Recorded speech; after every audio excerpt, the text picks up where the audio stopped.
Em Juízes capítulo 6, versículo 11 está escrito: então o Senhor, ou o anjo do Senhor veio e assentou-se debaixo do carvalho que está em Ofra, que pertencia a Joás a Biesrita.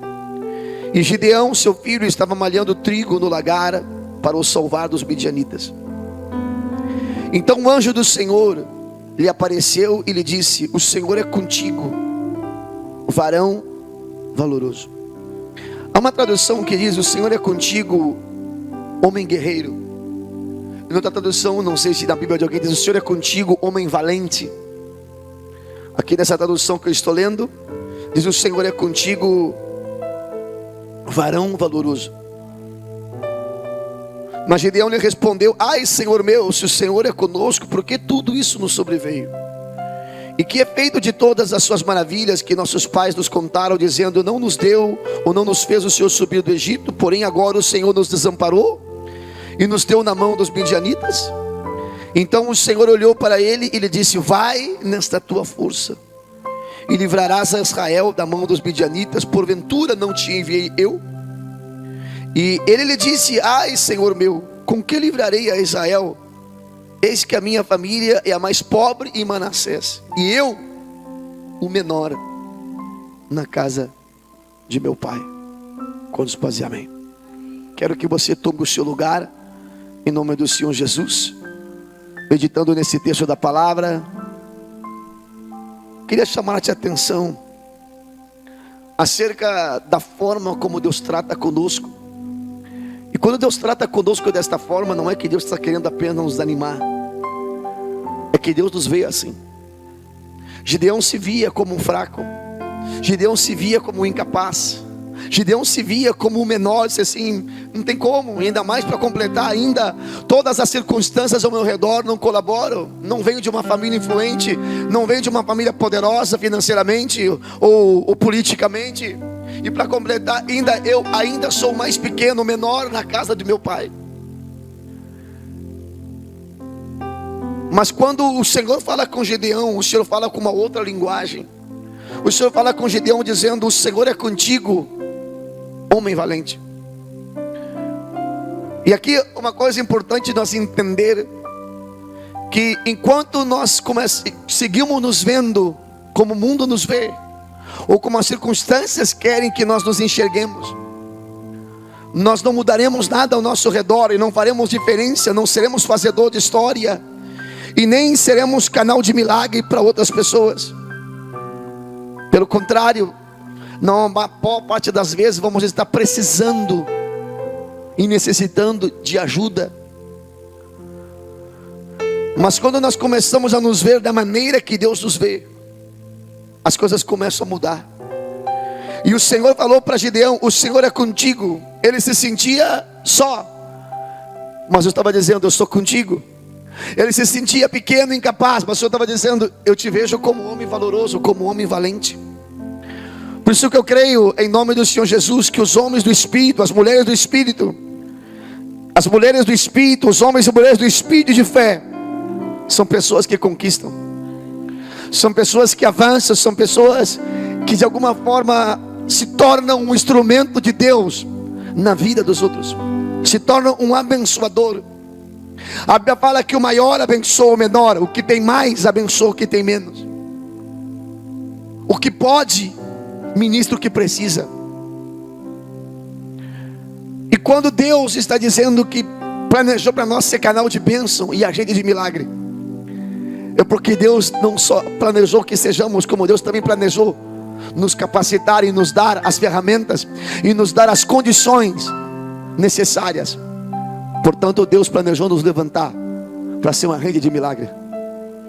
Isso que precisamos entender, que em Deus somos valentes, que os homens e as mulheres do Espírito da fé são gente que conquistam, que os homens e mulheres do Espírito e mulheres de fé não ouvem os negativos, nem os pessimistas, e tampouco se deixam influenciar pelas pessoas más, pelas pessoas maldosas, pelas pessoas ruins. Mas os homens e mulheres do Espírito da fé são pessoas que, além de não ouvir os negativos e os pessimistas, são pessoas que são pioneiras da conquista. Esse é o querer de Deus para nós. Mesmo diante da adversidade que estamos vivendo, eu creio que esse é um tempo de conquista. Esse é um tempo que o Senhor quer nos levar a conquistar o mais poderoso bem, o mais valioso bem que alguém pode conquistar na face dessa terra, que não é ser dono da maior rede multinacional de comércio, mas é a presença de Deus, é a presença do Espírito Santo na sua vida. Creio que esse é o tempo, não dos indecisos. Esse é o tempo, não de nós estarmos tentando levar para os indecisos, porque os indecisos nos atam. Os indecisos estão atados e também jogam indecisão em nós. Eu creio que este não é o tempo dos covardes, porque os covardes roubam nossa fé. Mas eu creio que esse é um tempo onde Deus quer fazer conosco o que fez com Gideão. Quer nos levantar para que possamos cumprir nosso propósito da face da terra. E Deus tem colocado em nossas mãos armas poderosas, armas tremendas que o Senhor colocou à nossa disposição, entre elas a oração. Armas poderosas, como eu citei uma há pouco tempo aqui, que é a oferta. E quando eu falo em oferta, eu falo de toda forma de oferta. Falo de tempo, falo de dedicação, falo de jejum, falo de oferta, de fidelidade no que diz respeito a dízimos e ofertas. Mas falo também no teu louvor, falo na tua adoração. O que estamos fazendo aqui esta tarde também é uma oferta valiosa para Deus, porque é o nosso tempo e a nossa reverência. Estamos ofertando aqui também a nossa adoração. Estamos ofertando aqui a nossa contemplação, como Davi disse: alegro-me de estar no teu templo, contemplando a tua formosura, em que no teu templo, no teu pavilhão, e buscando a tua presença. Como Davi disse: minha alma te deseja, meu espírito te anela até o teu corpo, até o meu corpo deseja a tua presença. Armas que Deus tem nos entregado, não só oração, também ofertas, mas também sua palavra. Armas como tantas que poderíamos ministrar, mas eu falo do principal de tudo, que aí não é uma arma, aí é mais do que uma arma, aí é o próprio Deus em nós, que é o Espírito Santo. Eu disse o próprio Deus em nós, que é o Espírito Santo. O próprio Deus em nós, que é o Espírito Santo. Poderia te falar várias passagens sobre oração, mas um dos exemplos que me ministra é Jabes. No livro de 1 Crônicas, não dá tempo de nós ler aqui, mas o livro de Crônicas é um livro de genealogia. É um livro onde, como se fosse um livro de registro de nascimentos de um cartório, que fala das gerações, que fulano casou com Beltrana e tiveram 5 filhos. O nome do primeiro foi esse, o nome do segundo foi esse, do terceiro foi esse, do quarto foi esse, do quinto foi esse. E cada um dos filhos, o primeiro filho teve 7 filhos, o nome do primeiro foi esse. Assim, genealogia. Os primeiros 9 capítulos de Crônicas, se você estudar na tua casa, você vê que os primeiros 9 capítulos são de genealogia. Primeiro, segundo, terceiro, 9 capítulos inteiros, o tempo inteiro, Crônicas. E fulano casou com outra pessoa e teve tantos filhos, e os netos, e tantos bisnetos, e os seus bisnetos tiveram tantos filhos, e esses são os nomes.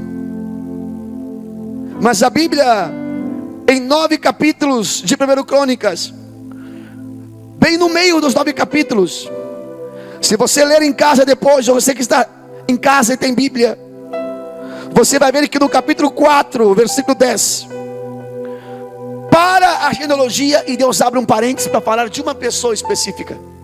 Aí estava dizendo: e João Pedro casou com Brenda e tiveram 5 filhos. O nome do primeiro, eu não sei, estou profetizando aqui. E assim estava, só as listas de nomes. E de repente diz assim: e foi Jabes mais ilustre do que os seus irmãos.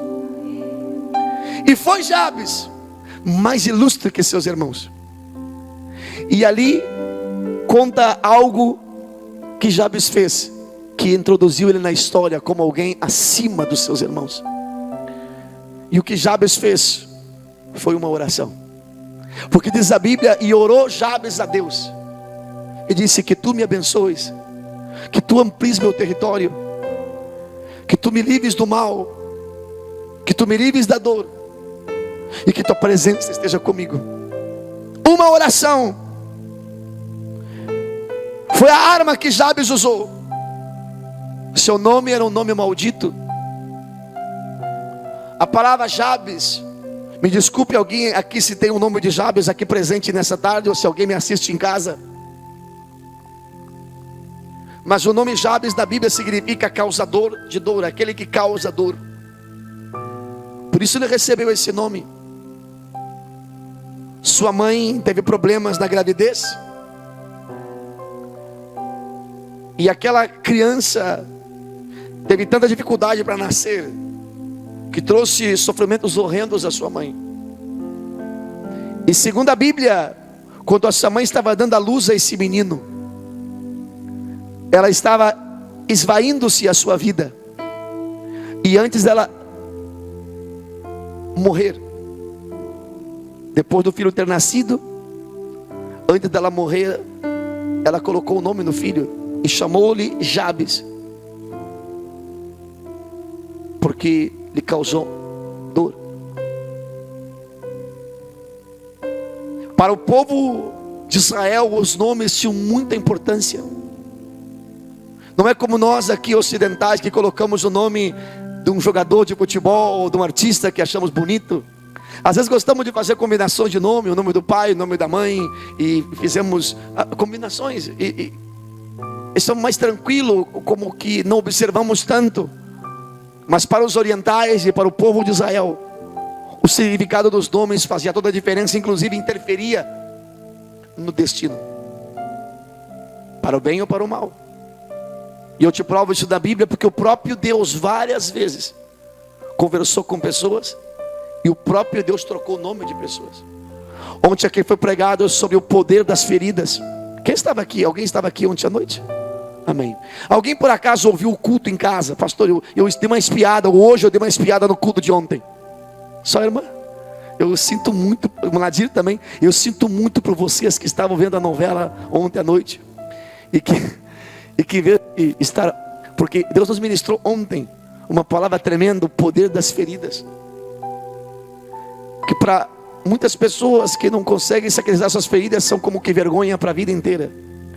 Mas feridas cicatrizadas são uma credencial de autoridade no reino espiritual, provas e marcas daquilo que tu superou, e de que Deus foi contigo, e o mesmo poder que flui em ti, vai fluir através de ti para tocar a outros. Jacó, por exemplo, que foi pregado ontem, seu nome representava aquele que passa o outro para trás, suplantador, trapaceiro. Por isso que quando ele se encontrou com Deus e começou a buscar de toda a sua força, ele disse: não te deixarei se não me abençoares. O anjo disse: a partir de agora não te chamarás mãe Jacó, mas a partir de agora te chamarás Israel, porque o nome Israel quer dizer campeão de Deus, príncipe de Deus. A partir de agora te chamarás Israel, porque como príncipe lutastes. E o que foi ensinado ontem, e aqui está essa revelação, não estou trocando de mensagem, que a vida de Jacó mudou, e o que definiu todo o novo nível que ele foi a maneira como que ele lutou. O anjo disse assim: não te chamarás mais Jacó, mas te chamarás Israel, porque como príncipe lutaste. Pela maneira como tu lutou. Quem no Espírito está entendendo? A maneira como você enfrenta as batalhas, a maneira como você se porta diante dos ataques do inimigo, vai te definir se você vai à derrota, se o inimigo te derruba, ou se vai a outro nível. O nome Jabes quer dizer causador de dor. Imagina um menino começar a crescer e todo mundo lhe chamando por esse nome, e os orientais sabem o significado dos nomes. Tinha tudo para entrar na história como alguém, quem sabe, complexado, traumatizado e em derrota. Até o seu próprio nome não colaborava. Mas a Bíblia diz que ele orou a Deus. O que estou querendo te dizer que a oração é uma arma poderosa. Poderia falar a tarde inteira aqui, a noite inteira, sobre orações que foram usadas e que mudaram as circunstâncias. Quantos creem que esse jejum nacional e que a oração do povo de Deus em toda essa nação não só tem poder, como já está começando a agir no reino espiritual, para que Deus traga um tempo novo de milagre e que a mão de Deus se manifeste a socorrer nossas vidas? Oferta também é uma arma poderosa. Eu falava hoje de manhã no que diz respeito a honrar ao Senhor, mesmo estando passando por circunstâncias de adversidade e momentos de revés. Mas eu falava hoje pela manhã aos obreiros e aos irmãos em geral: se nós temos uma aliança com Deus, e se nós somos fiel a Deus, só na fase boa. Nesse caso eu usaria para vocês as palavras do diabo, que disse: assim até eu. Porque foi essas palavras que o diabo falou para Deus acerca de um homem. Quantos sabem de quem eu estou falando? Quantos sabem de quem eu estou falando? Acerca de um homem, quando Deus falou, ele disse: assim até eu. Porque na fase boa, quando tudo está bem, sendo favorecido, quando tudo está dando certo, finanças bombando, tudo tranquilo, assim até eu. E Deus disse para Satanás no livro de Jó: Jó não é desse grupo, que me é fiel só quando tudo está bem. Jó é do grupo daqueles que verdadeiramente me amam de todo o seu coração. Pode tocar, pode fazer o que tu fizer, e eu te provo que ele me é fiel na boa, como também na ruim me é fiel. Ana fez uma oferta a Deus. No caso de Ana, sua oferta, se eu dissesse que é mais do que $1 bilhão, mais do que centenas de quilos de ouro, com facilidade, porque Ana ofertou a Deus um filho. Ana não podia ter filhos, estava chorando na porta do templo, e quando o sacerdote saiu para ver o que se passava, viu uma mulher que estava apenas mexendo com a boca. Já tinha chorado tanto a sua angústia, já tinha chorado tanto a sua dor, que já não tinha mais voz. Talvez alguém aqui já passou por essa circunstância de orar até que não tivesse mais voz, até que não houvesse mais lágrima para chorar e mais voz para sair. Então o sacerdote pensou que ela estava embriagada, que ela tinha bebido vinho. E Ana disse: tua serva não está embriagada, visto que a recém são primeiras horas da manhã, mas tua serva está aflita e angustiada diante de algo que me machuca o coração. Mas diz a Bíblia que Ana orou e fez um voto a Deus, e fez um compromisso com Deus de uma oferta. E Ana disse: se o Senhor me der um filho, se o Senhor ouvir a voz da tua serva, se o Senhor me der um filho, ao Senhor te darei. Então o sacerdote disse assim para ela: mulher, volta para casa, e Deus te conceda o que tu pediu. Aqui eu vejo duas armas juntas. Duas armas. Se a oração é poderosa, e a oferta, quando você oferece algo a Deus de coração, teu louvor, tua adoração, tua presença hoje aqui, enfim, teu jejum, teu serviço a Deus como obreiro, como voluntário em alguma área na congregação. Se a oração já é poderosa e a oferta é poderosa, imagina as duas armas sendo usadas junto, simultaneamente. Foi o que Ana fez, usou duas armas ao mesmo tempo. Orou e fez um propósito com Deus de uma oferta. O sacerdote disse: volta para casa e seja feito conforme tu está determinando. E diz a Bíblia que ela já não chorou mais, saiu dali com semblante de vitória. Ela não ficou chorando até que Deus mudasse, não. Ela disse: eu creio que Deus vai me responder, eu creio que Deus vai me alcançar meu pedido, eu creio que Deus vai mudar essa situação. Por isso a partir de agora eu não choro mais, vou sorrir, mesmo sem ver. Sabe o que significa isso? Fé.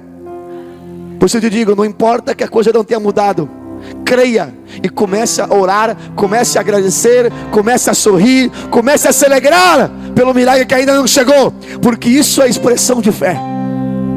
Significa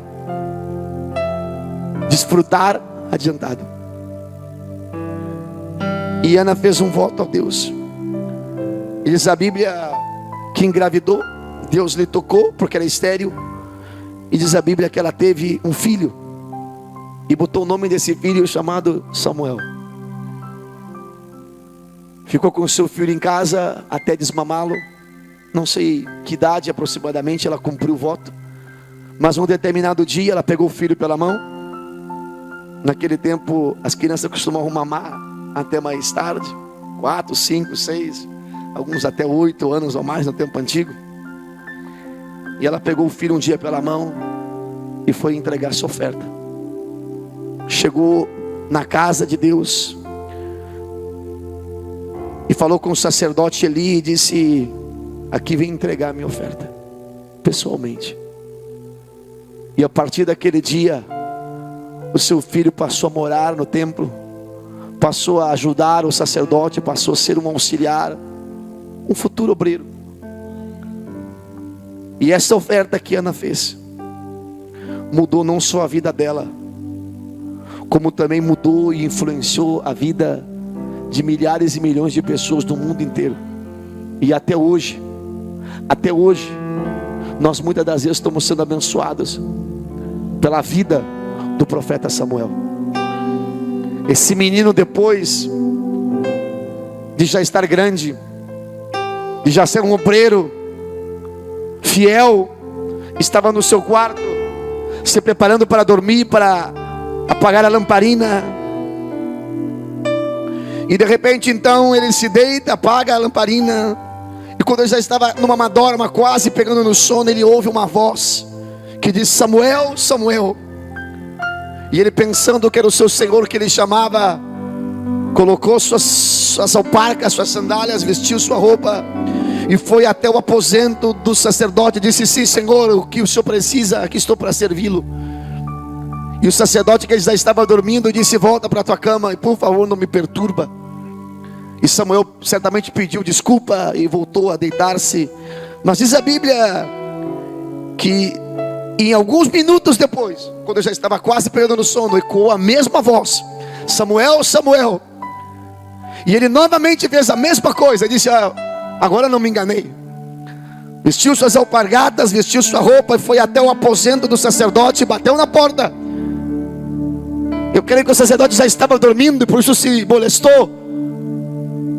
E ele disse: sim, Senhor. E ele falou: mas eu não te chamei, já é a segunda vez que tu me acorda. Eu imagino que aquele rapaz estava impressionado, sem saber explicar. E eu creio que o sacerdote percebeu no seu semblante que algo sobrenatural estava passando. Percebeu que algo da parte de Deus estava para acontecer.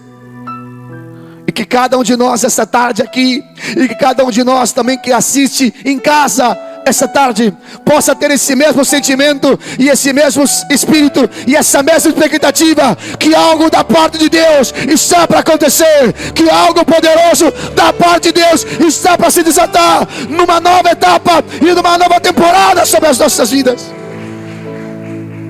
Então, em um relance de discernimento, o sacerdote já ia xingar o menino de novo. Talvez ia ser mais grosseiro, mas ele falou: não, só um pouquinho, eu não vou ser grosseiro, vá que.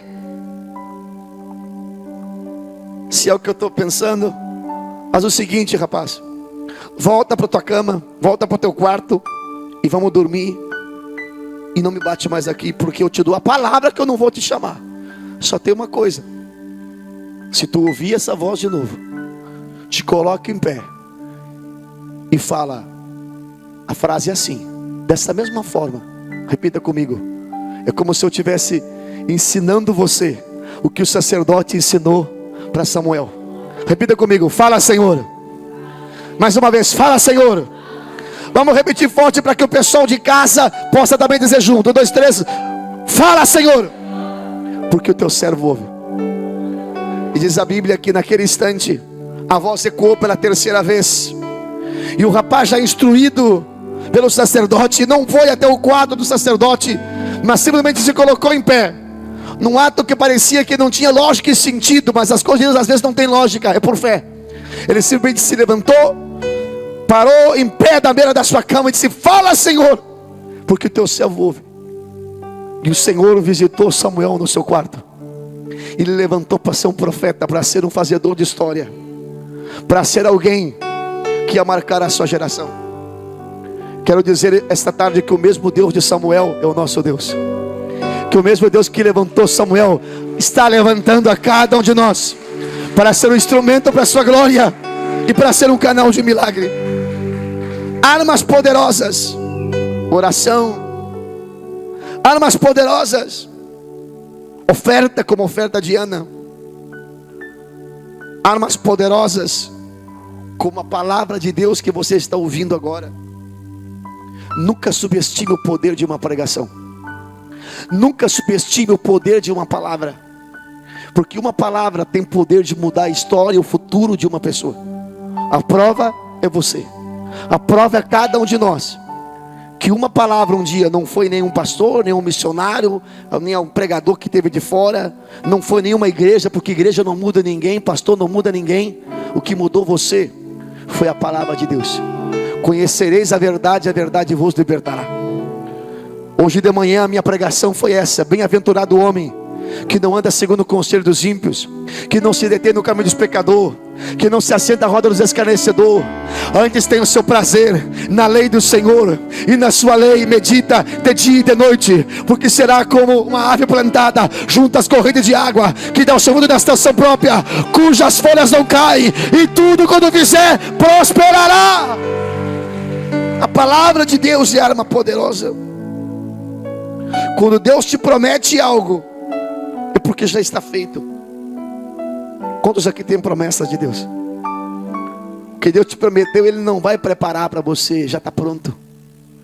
A minha Bíblia diz em 1 Coríntios 2,9: coisas que os olhos não viram, que os ouvidos não viram, que ainda não penetrou no nosso coração, é o que Deus preparou para aqueles que o amam. Quantos aqui, apenas para confirmar, quantos aqui que amam a Deus?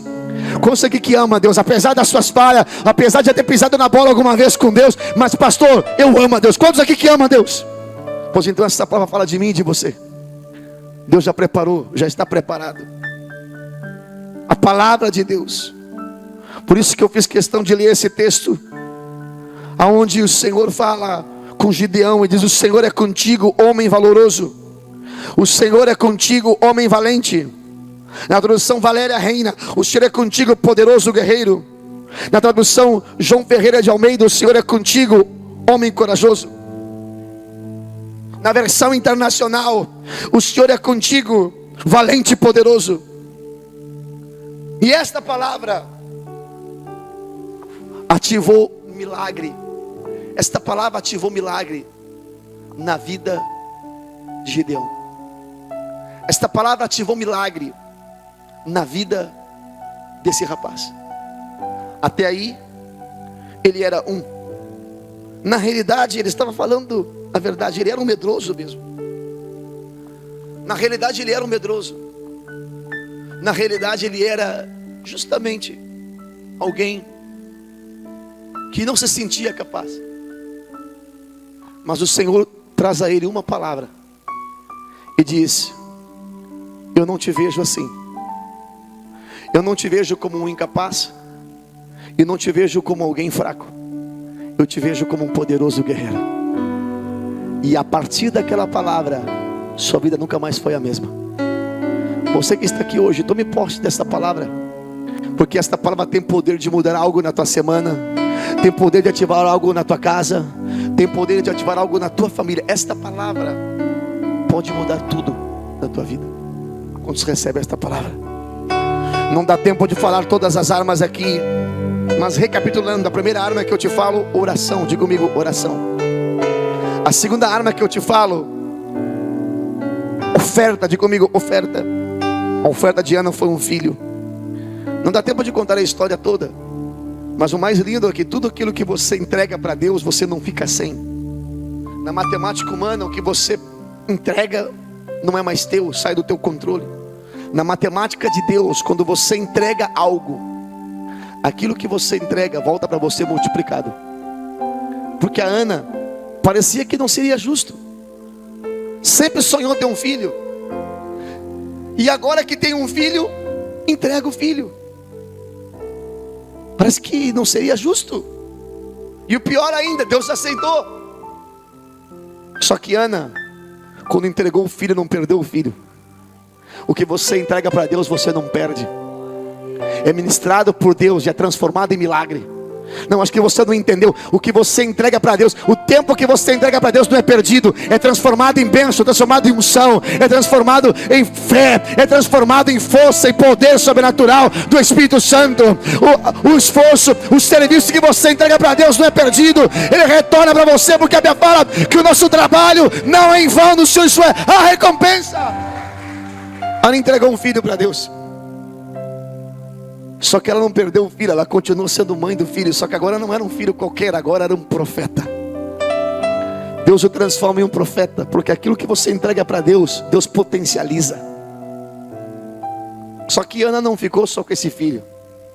A Bíblia fala que a partir daí, quase que todo ano, olha para cá, a partir daí, quase que todo ano, eu não consigo aprofundar a história, que agora eu teria que pesquisar mais a fundo, mas a partir daí, quase que todo ano, aquela que nunca pôde ter filho, dava luz a mais um filho, e mais um filho, e mais um filho.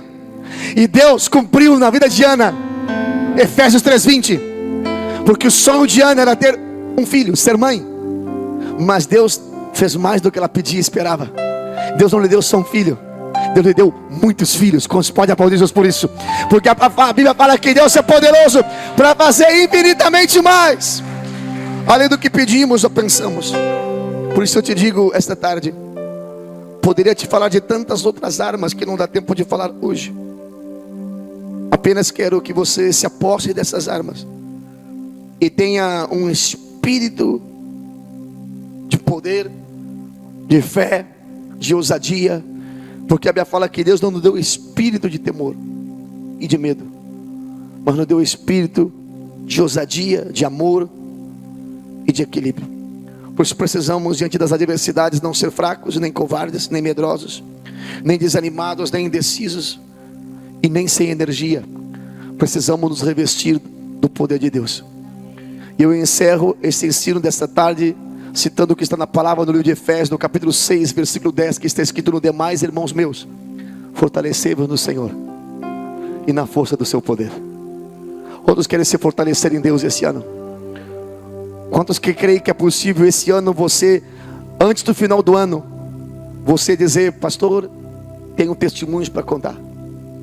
No pior ano, Deus se transformou no melhor ano.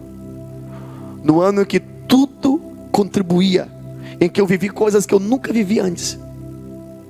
Muitas pessoas dizem: pastor, eu nunca imaginei que ia passar, que ia viver isso, que eu ia ver coisas que eu... tantas circunstâncias diferentes que não é como que uma coisa isolada aqui na região sul, aqui no estado, ou um país, que a gente ouve uma notícia que aconteceu um tsunami na Indonésia, um terremoto no Japão. Não, isso é uma coisa global, coisa que nós nunca vivemos antes. E alguns me disseram: pastor, eu nunca imaginei, nunca pensei que ia passar por uma situação assim. E para todas essas pessoas eu disse: